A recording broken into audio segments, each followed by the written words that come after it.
Bonjour chers téléspectateurs, bienvenue à votre émission Lumière du Sawaland, émission spirituelle dont le but est l'éveil du peuple noir en général et du peuple Sawa en particulier, car nous sommes tous des frères issus de la même mère et du même père. Aujourd'hui, nous aborderons le thème côtier ou Sawa. Je suis Eno Mengolé, prédicateur guide spirituel. Au préalable, nous irons faire un tour dans la localité du Sawaland pour avoir les points de vue de nos populations de cette zone-là.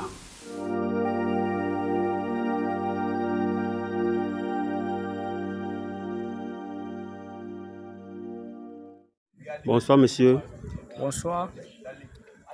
Comment vous vous appelez? Moi c'est Bertrand. Depuis combien d'années vous vivez à Douala? Bon, depuis plusieurs années, je vais dire je suis né à Douala et grandi à Douala. Donc à peu près 15 ans à 18 ans je suis à Douala. D'accord. Et d'après vous, qui sont les côtiers? Bon, pour moi, je pense que les côtiers, c'est un ensemble d'ethnies vivant au littoral et dans les régions environnantes.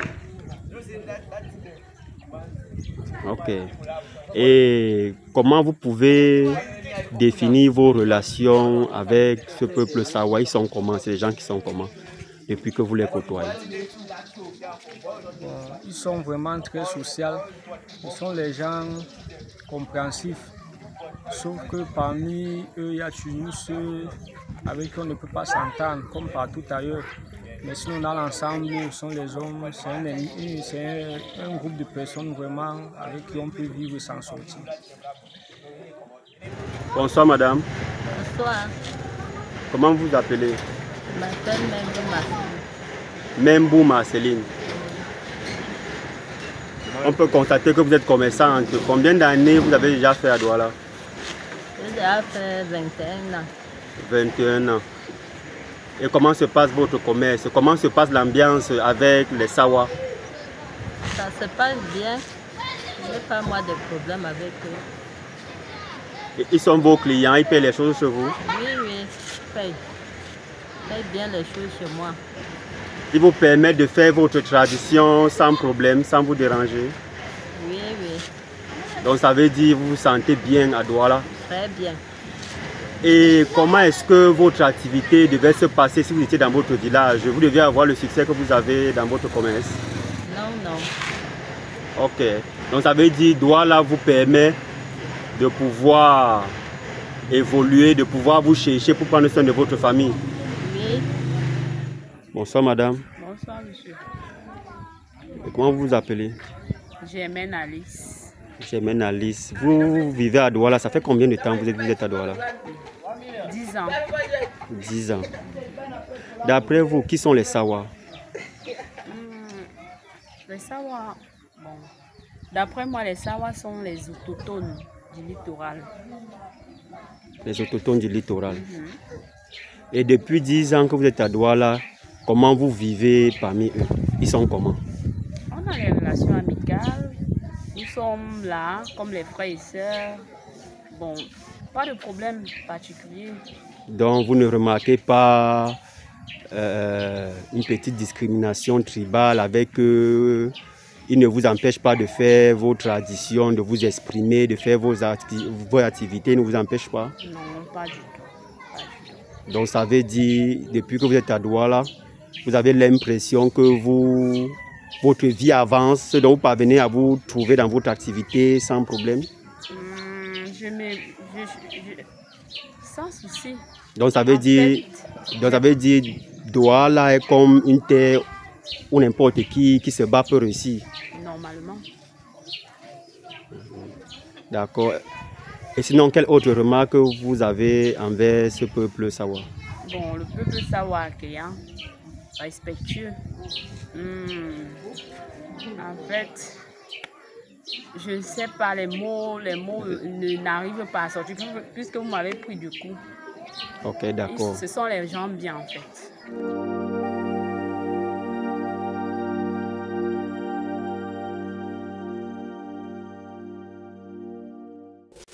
Côtiers.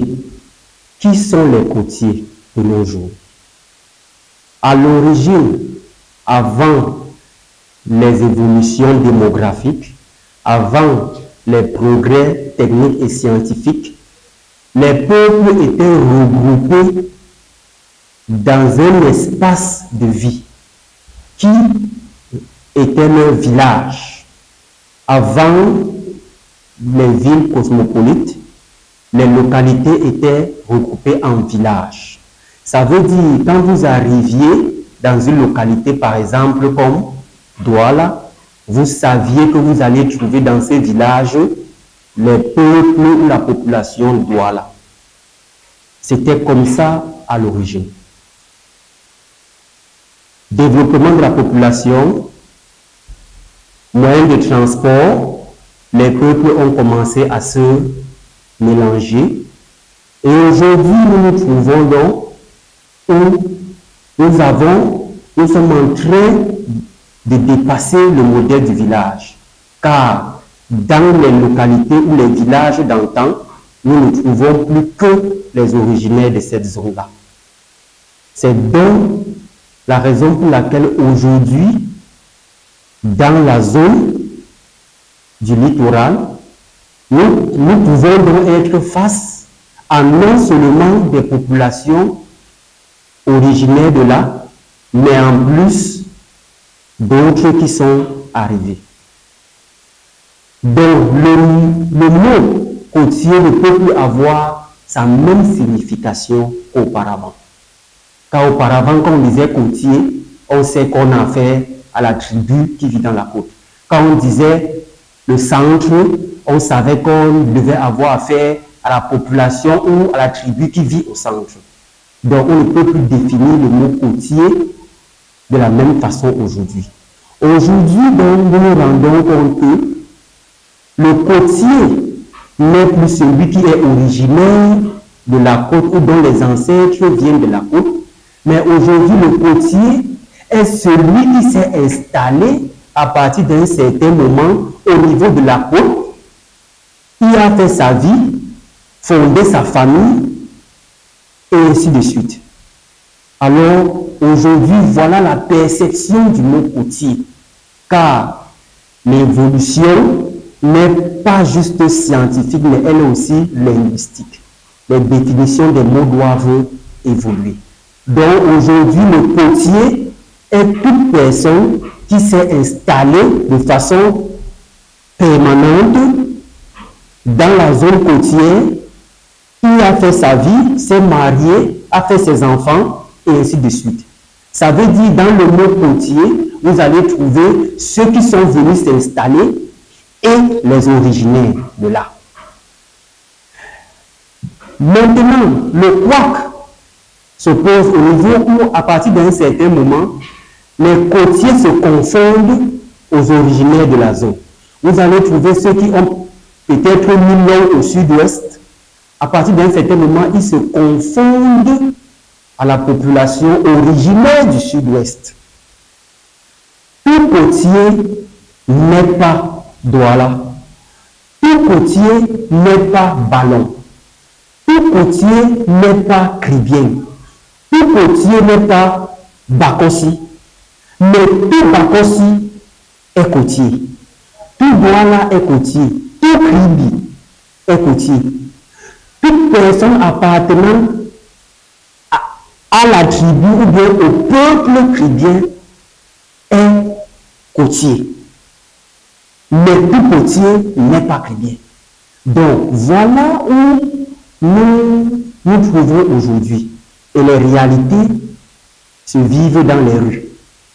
Où vous pouvez comprendre peut-être certains côtiers qui vont certains originaires de la côte qui vont se sentir gênés en entendant peut-être quelqu'un qui sort du nord dire qu'il est côtier. Ce n'est pas une aberration. Effectivement, il est côtier. Mais sauf qu'il n'est pas Douala. Il n'est pas Bakosi, il n'est pas Crébien, mais il est côtier. Donc, voilà aujourd'hui la valeur du mot côtier, la définition du mot côtier. Donc, les côtiers, c'est ceux qui sont originaires de la côte et ceux qui se sont déplacés dans des flux migratoires et se sont installés et y ont fait leur vie. Voilà donc les côtiers. Aujourd'hui, nous pouvons constater à travers les micro-baladeurs que vous avez suivis dans les rues, vous voyez le côté amour, le côté accueillant de ce peuple originaire de la côte du Cameroun. C'est un peuple de paix, c'est un peuple qui ne s'ingère pas dans les vies privées, c'est un peuple ou bien une zone où quiconque peut pratiquer sa tradition sans gêner les originaires de la côte. Et c'est là où nous allons basculer pour savoir qui sont donc ces originaires de la côte. Qui sont-ils? D'où viennent-ils? Quels sont leurs ancêtres? Quelles sont leurs divinités? C'est bel et bien, vous avez sans doute imaginé, c'est bel et bien le peuple Sawa.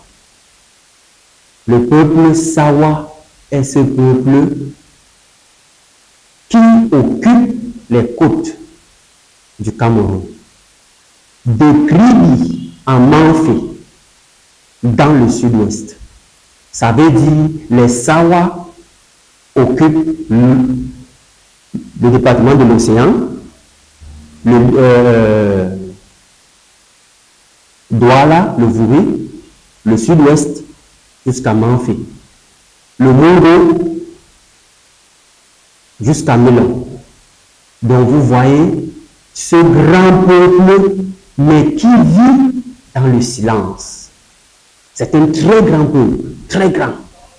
Sans doute certaines personnes ignorent même la grandeur ou la couronne de grandeur qu'ils ont sur leur tête. Les Sawa, qui sont-ils? Nous allons nous atteler à vous présenter ou alors à vous démontrer les origines de l'homme et de la femme Sawa. Lesquelles origines sont reliées à la création de l'humanité? Lesquelles origines sont reliées aux premiers êtres humains qui ont apparu sur la terre? Alors, dans nos recherches très profondes, dans nos méditations, nous avons pu entrer en contact avec des méthodes, des langues anciennes. Et c'est là où je vous présente donc ainsi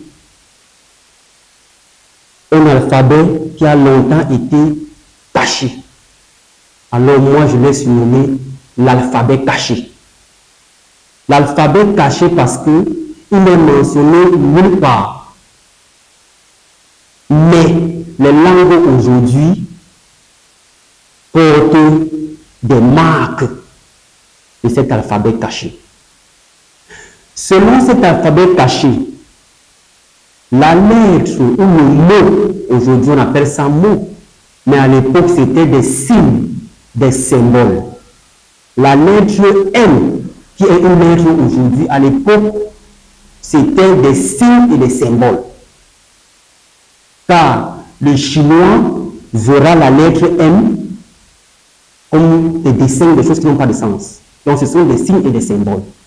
Ces signes et ces symboles sont extraits de la nature, le mode de fonctionnement de la nature, l'observation de la nature, en représentant certaines manifestations, certains fondements de certaines forces dans la nature, on arrive donc à faire des symboles. Donc la lettre M est un symbole. La lettre A, c'est un symbole. Et selon cet alphabet caché, le mot MA désigne l'habitant de la terre. L'habitant de la terre ferme. Je ne parle pas de la terre globe terrestre. Je parle de la terre ferme. Parce que vous verrez que même le mot terre, c'est un emprunt. Le mot terre n'est pas d'origine de notre globe terrestre. Le mot terre, c'est un emprunt. Et le monde, les civilisations évoluent sous des emprunts. Donc, le mot ma désigne l'habitant de la terre ferme, celui qui habite, celui qui vient de la terre ferme, l'homme qui vient de la terre ferme. Certains pensées nous ont dit qu'il y a des êtres qui viennent de l'espace, on les a appelés des extraterrestres. C'est un peu dans ce sens. L'individu qui vient de la terre ferme, originaire de la terre ferme, était appelé à cette époque Ma. En tout cas, aujourd'hui, on prononce ça Ma. M-A. M-A, qui est prononcé Ma, désignait l'individu qui vit sur des petites portions de terre ferme. Et c'est là où vous allez donc faire la différence parmi les terres. Entre les terres, on a des vastes terres fermes et on a des petites portions de terre où on peut poser les pieds. Ces petites portions de terre sont les îles. On les appelle aujourd'hui des îles. Ces grandes portions de terre sont les continents. Ça veut dire, c'est cet individu qui vit sur le continent. C'est cet individu qui vit sur des îles. Et il fait sa vie, sa spiritualité, sa tradition correspond à son espace de vie. Wa, le symbole WA, signifie l'individu, l'habitant des grandes zones d'eau. Aujourd'hui, on appelle ça les océans. WA signifie l'habitant des océans, l'individu qui vient des océans, l'originaire des océans. WA, c'est lui. UA, c'est l'individu, l'habitant des petites portions d'eau. On les appelle les fleuves, les rivières, les lacs, même les caniveaux. Cette petite portion d'eau, les habitants, ceux qui sont originaires de cette zone de vie, sont appelés les Wa, étaient appelés les Wa. Parce qu'aujourd'hui, cet alphabet ayant disparu, les appellations aussi ont disparu. Car cet alphabet remonte à la première civilisation qui a été. Et vous verrez à la suite que pratiquement tous les peuples d'Afrique centrale et de l'Ouest sont originaires de là. Donc, ainsi, je vous présente j'ai choisi ainsi certains symboles sur lesquels nous allons travailler pour démontrer l'origine déjà du nom Sawa et après du peuple Sawa. Il y a aussi le symbole SA. Aujourd'hui, c'est prononcé SA ou ZA. Le symbole SA, c'est l'individu, l'habitant des airs. Quand je parle individu ou habitant, je ne parle pas juste des êtres humains faits de chair, des êtres humains, hommes ou femmes, car nous sommes tous des animaux. Des oiseaux et autres, nous sommes tous des animaux. Donc SA, c'est l'individu qui vient des airs, qui est originaire des airs. L'emploi de ces symboles va nous amener où nous devons arriver. Après cet alphabet caché, ainsi présenté, juste avec ces 5 symboles, je passe donc à l'étape de démonstration. Nous allons utiliser les langues françaises et anglaises pour arriver à nos origines. Parce que ces langues viennent de la première langue qui a été. Ces civilisations viennent de la première civilisation qui a été, donc des premiers hommes qui ont été. Donc, homme, c'est la langue française. H-O-2-M-E, c'est la langue française. En anglais, ça se lit man. Man, M-A-N. Ce que vous constatez, c'est que le nom man peut être divisé en 2 noms ou en 2 symboles. Man peut être divisé le symbole MA et le symbole AN. Parce que le mot man, nous allons faire un rétro-pédalage pour voir d'où le mot man sort. Et ainsi, vous verrez d'où vient l'anglais que nous parlons aujourd'hui. Donc, nous faisons des rétro-pédalages. Man, c'est l'anglais qui est parlé aujourd'hui. M-A-N. Quand nous faisons un rétro-pédalage, on se trouve à man. M-A-A-N. M-A-A-N. Je vous ai dit au préalable que M-A désignait l'habitant, l'originaire, celui qui vient de la terre ferme, du continent, M-A. Et A-N, ici, c'est la divinité qui s'est fait chair en M-A. Je vous ai dit M-A, c'est l'individu originaire des petits cours d'eau.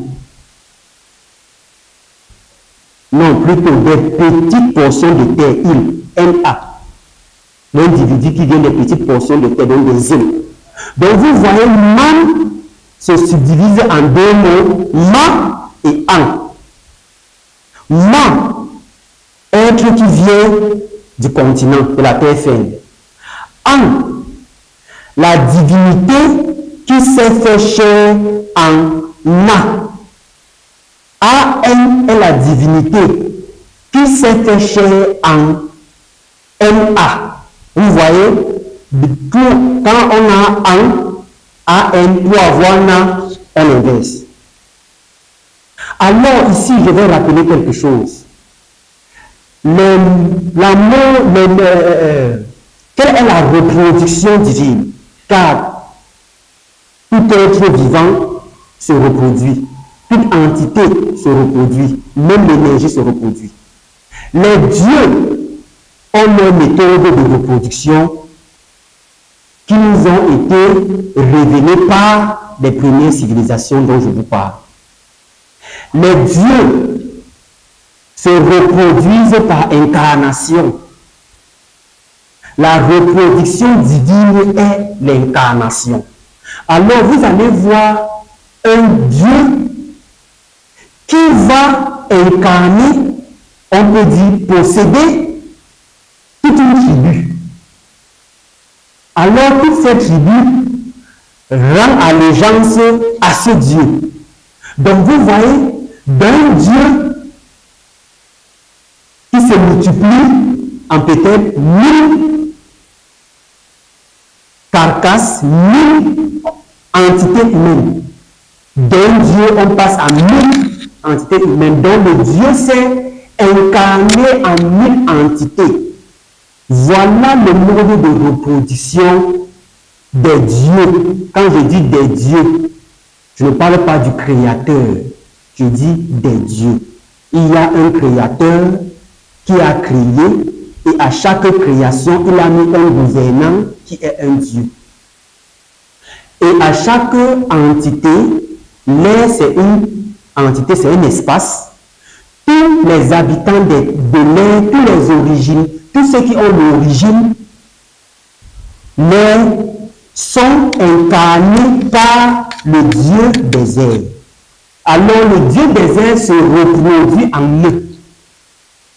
C'est la raison pour laquelle l'être humain manifeste deux méthodes de reproduction. Au début, l'homme se fait incarner par une âme. Ça, c'est la reproduction divine. Une fois l'accouchement, il grandit. Au moment venu, il se croise avec une entité. Bon, disons la femme, appelons le chat-chat. Il se donne avec la femme. Ça, c'est la reproduction qui fait recours au sexe. Ça, c'est donc un deuxième mode de reproduction qu'expérimente toujours l'être humain. Et c'est ça qui nous prouve donc que l'être humain, c'est une divinité incarnée dans une chair qui expérimente les deux plans, le plan matériel et le plan spirituel. Donc, je reviens au mot homme. Man, M-A-N. Dans ce mot qui nous ressort ici, l'habitant des continents, de la grande terre et le Dieu des îles qui s'est fait chair. L'île, c'est la terre. Les grands continents, c'est toujours la terre. Donc, man, c'est l'originaire de la terre. Man est l'individu. Man est l'être. Man est le personnage. Man est la créature qui vient de la terre ferme. Ça veut dire la cendre de la terre. Pour ceux qui sont religieux, quand je dis cendre de la terre, ça vous renvoie certainement à un livre qui raconte l'histoire du peuple dont nous sommes en train de parler. Alors, la langue anglaise nous révèle donc que man, c'est l'individu qui vient de la terre ferme. C'est l'individu qui a été produit à partir des éléments de la terre ferme. C'est lui qui est man. Prenons le côté de la femme. Et je m'excuse, je pourrais heurter la foi de certaines personnes. Je m'en excuse. Car les livres ne disent pas toujours ou exactement comment les choses se seraient passées. Parce qu'au niveau de la femme, nous allons tous être surpris. La femme est un mystère. La femme est un mystère dont beaucoup de personnes ignorent aujourd'hui. Le français appelle cette créature femme. L'anglais appelle cette créature woman. Woman, W-O-M-A-N. Rétropédalage, woman. W-A-U-M-A-N. Woman. Ça, c'est le rétropédalage. Ça veut dire l'origine du mot woman. W-O-M-A-N vient de W-A-U-M-A-N. Woman. Maintenant, il y a quelque chose qui se passe aujourd'hui dans nos mairies et dans nos sociétés. Lorsqu'une femme se marie, elle ne porte plus seulement son propre nom, mais à son propre nom, ça ajoute le nom de son mari. Je prends un exemple. Si vous faites face à une femme qui s'appelle, disons, Esama, vous épelez, vous allez épouser Esama. Après votre mariage à la mairie, la femme qui s'appelait Esama autrefois va s'appeler Esama épouse Epele. C'est souvent marqué dans un petit EP. Esama épouse Epele. Cette façon de faire rétropédalage, Esama épouse Epele vient de Esama Epele. On a commencé par dire Esama Epele avant de séparer et faire la précision Esama épouse Epele. Appliquez ce principe dont je viens de vous expliquer sur le mot woman. Dans woman, il y a une partie qui vous rappelle man. Ça veut dire l'homme qui est l'époux de cette femme. Ça veut dire woman est la femme qui a épousé man. Donc, si vous avez Esama épousé Epele ou Esama Epele, pour retrouver le nom originel de cette femme qui s'est mariée à Epele, il faut retirer le nom Epele dans Esama Epele. Quand vous retirez donc Epele dans Esama Epele, il vous reste Esama. Esama est le vrai nom originel de cette femme. Quand on applique cela à woman, on retire ce qui vient de l'homme, on retire l'homme dans l'appellation de la femme, alors on retire man. Quand on retire man, il nous reste wo. Ça veut dire, woman, c'est la femme qui s'appelle Wu, qui s'est mariée à un homme qui s'appelle man. Cette femme s'appelle woman. Donc, le vrai nom de la femme, à l'origine, le vrai nom de la femme de la première civilisation, c'est Wu. W-A-U. W-E. Donc, le nom de la femme est W-A-U. Les femmes que nous voyons marcher avec nous. Leur vrai nom c'est Wu. W-A-U. L'homme c'est man. M-A-N. Qui peut être N. W-A-N. Donc, voilà à quel niveau on se trouve. Nous sommes en train de faire des rétropédalages, on rentre dans le passé.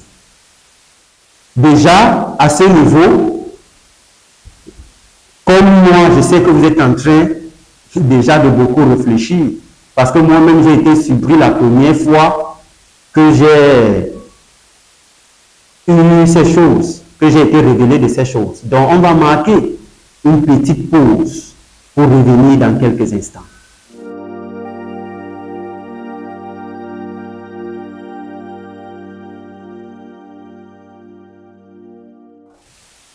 Revenons à nos, comme on dit souvent, à nos honneurs. Donc, je vous disais, le véritable nom, la véritable appellation de la femme, c'est Wu. WAU. Jusque-là, ce n'est pas l'appellation initiale. Nous sommes à un certain niveau dans le passé. Le nom de l'entité féminine, de l'être humain féminin, c'est WO. De WO, on passe à WAU. De WAU, on passe à WAU. Ça veut dire WAAU. Je vous ai dit au-dessus, WA, selon l'alphabet caché, c'était l'individu qui vient des grands cours d'eau, l'individu qui vient des océans. L'individu, pour l'instant, vous le remarquez, je dis individu. Je ne dis ni femme ni homme, je dis individu. Parce que jusque-là, c'est encore un mystère. Nous savons que l'homme vient, man, vient de la terre ferme. Et les éléments qui ont contribué à sa fabrication viennent de la terre ferme. Man, originaire de la terre ferme. Donc jusque-là, on ne sait pas encore d'où la femme vient. Mais nous savons que de WO, antérieurement, on a WAU. Et WAU, on passe à WAU. WA, c'est l'individu qui vient des grands cours d'eau des océans. AU, c'est la divinité qui s'est fait chair en UA. Ça veut dire la divinité qui s'est incarnée. Et l'incarnation de cette divinité donne un permis. Parce que UA, c'est l'individu. UA, c'est l'individu qui vit dans des petites portions d'eau, rivières. Quand permis, ça donne la divinité qui s'était incarnée en cet individu. Ça veut dire la femme WAU devient WAAU. Ça fait d'une part WA, qui est l'individu qui vient des grands cours d'eau, et AU, qui est la divinité qui s'est fait chair en UA. Alors, on arrive donc au niveau où, quand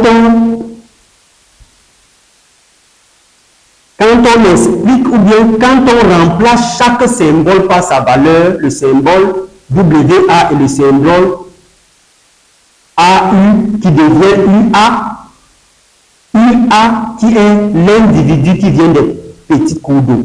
Ça veut donc dire la femme WA, AU qui devient UA, ces deux symboles désignent l'individu qui vient des eaux, tout court. L'individu qui vient des eaux. Parce que les eaux formaient d'abord un ensemble. C'est à partir d'un certain moment dont nous allons avoir le temps d'en parler. C'est à partir de l'apparition de la Terre qu'il y a une formation des rivières, des lacs et tout et tout. Donc la femme, à travers ce rétro-pédalage pour rentrer dans le passé originel, le nom de la femme nous dit quel est l'individu qui vient des eaux. Ça veut dire les éléments qui ont été utilisés pour fabriquer, pour créer. Ne prenez pas mes paroles au niveau physique, car la création est d'abord d'ordre spirituel avant d'être d'ordre physique. Donc, le nom de la femme signifie être qui vient des eaux, individu qui vient des eaux. Là, on se trouve au niveau d'un carrefour. Les révélations commencent à venir. Man, homme, originaire de la terre. Nous, épouse de man, qui porte aujourd'hui le nom de woman,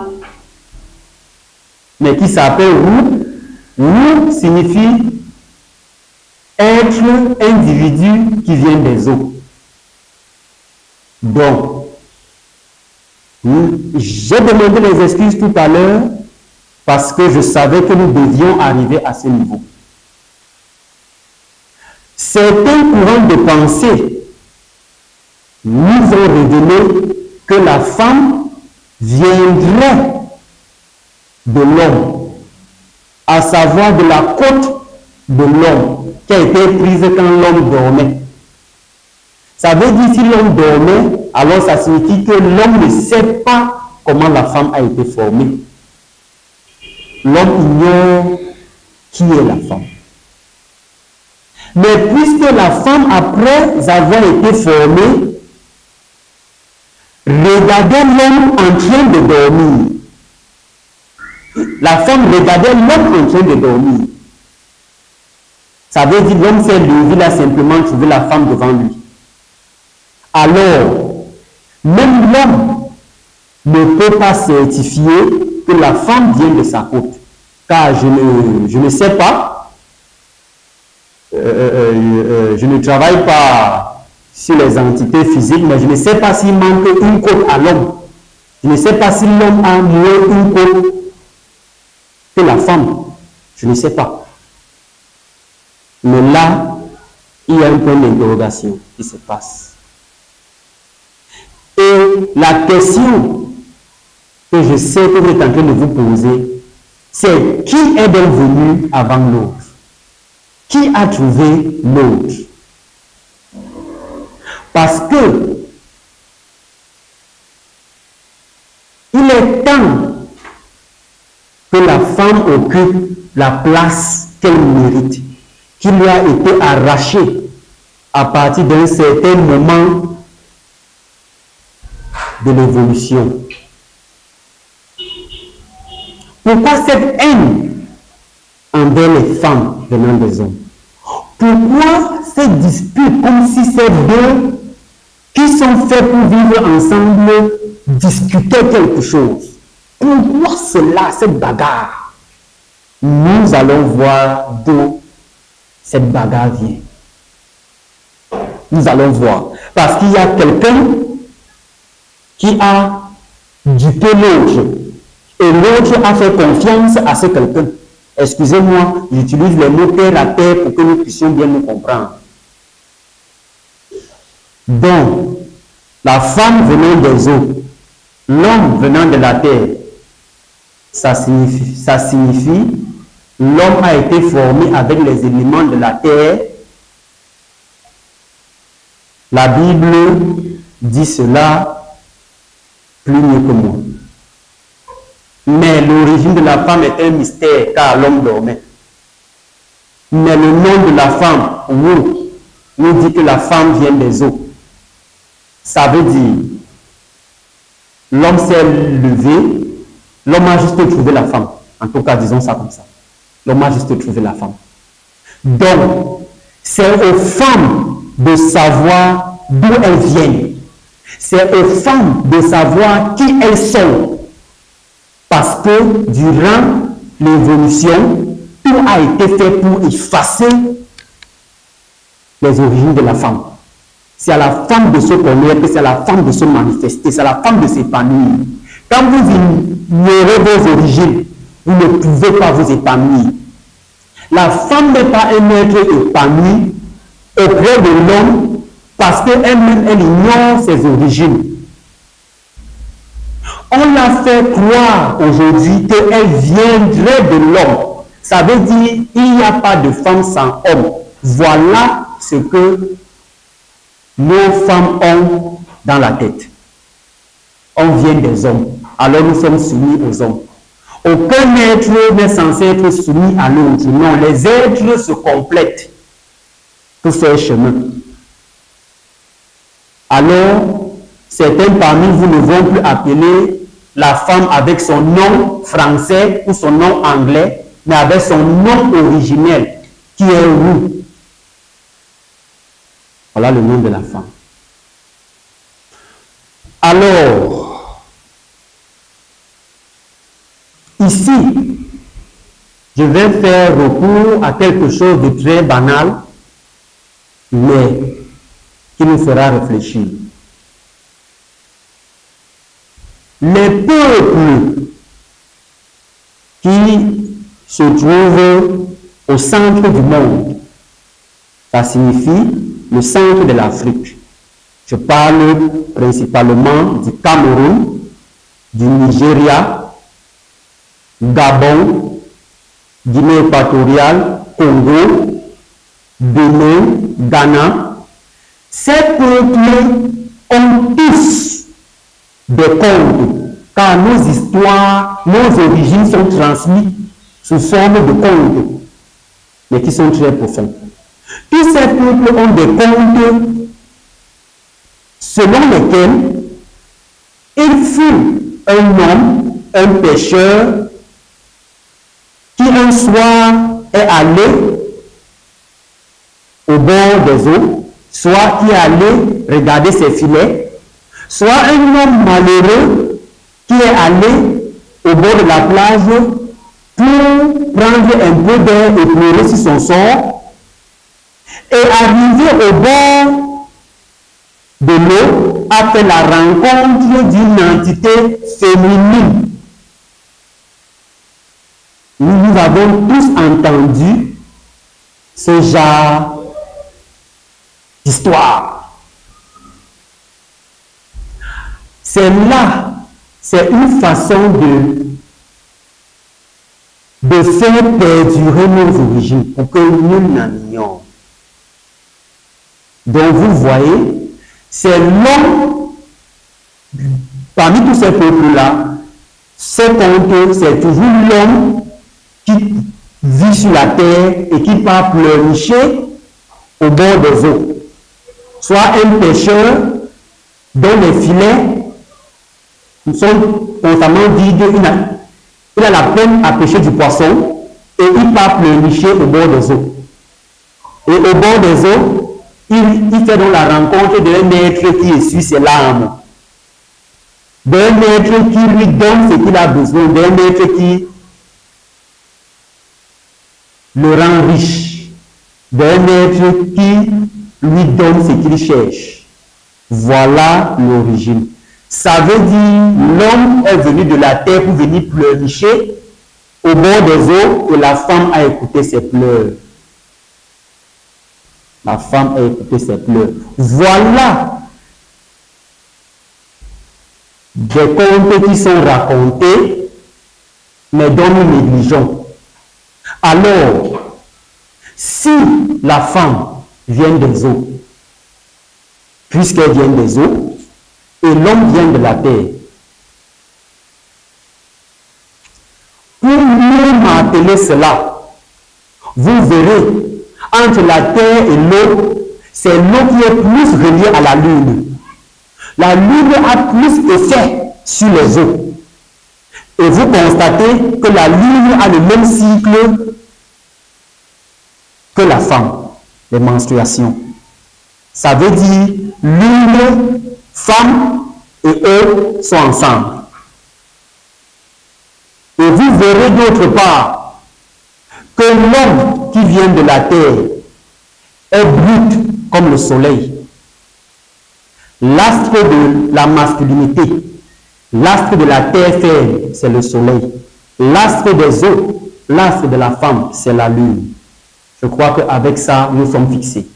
Si nous savons donc aujourd'hui les origines de nos chères et belles femmes et de nos merveilleux hommes, nous nous poserons donc la question: d'où viennent ces deux personnes? Parce que jusque-là, nous sommes au niveau des incarnations, donc des êtres humains. Et c'est de là que le monde s'est imaginé venir d'un homme et d'une femme. C'est à partir de là que cette imagination a commencé. Le monde a commencé avec un homme et une femme. Mais sauf que l'homme, cette femme ne venait pas de la côte de l'homme. ni sur terre. Non. Cette femme venait des eaux et cet homme venait de la terre. Et quand l'homme partait pleurnicher au niveau du bord d'eau, il a fait la rencontre de cette merveilleuse femme. Et c'est là où l'humanité a commencé. Qui sont les dieux qui ont incarné dans roi, la femme et man, l'homme? C'est à partir de là que vous verrez d'où vient le nom Ève. Car Ève n'est pas l'entité physique qui s'est reproduit avec un homme. Non. Ève, le vrai nom vient de Hawa. Hawa. Donc, ça c'était pour planter déjà le décor pour la suite de cette émission qui ne manifeste pas les connaissances d'un homme, mais qui expose les recherches d'un homme et qui sans doute feront réfléchir d'autres personnes comme moi. Donc ça, c'est pour pousser le peuple noir de commencer à réfléchir. Car nos femmes ne viennent pas de nos côtes. Nos femmes ne viennent pas de nous. Sauf si le mot côte ici ne ferait pas recours à l'organe humain, mais si côte ici faisait recours à la limite entre la terre et les eaux. Car beaucoup comprennent par mot côte l'organe. Or, côte pourrait signifier aussi la bordure. Et dans ce cas, ça rejoint nos origines, peuple nègre, peuple noir. La femme a fait la rencontre de l'homme au niveau de la côte, limite entre l'eau et la terre, et non côte, organe. Donc, je vous dis merci pour cette première édition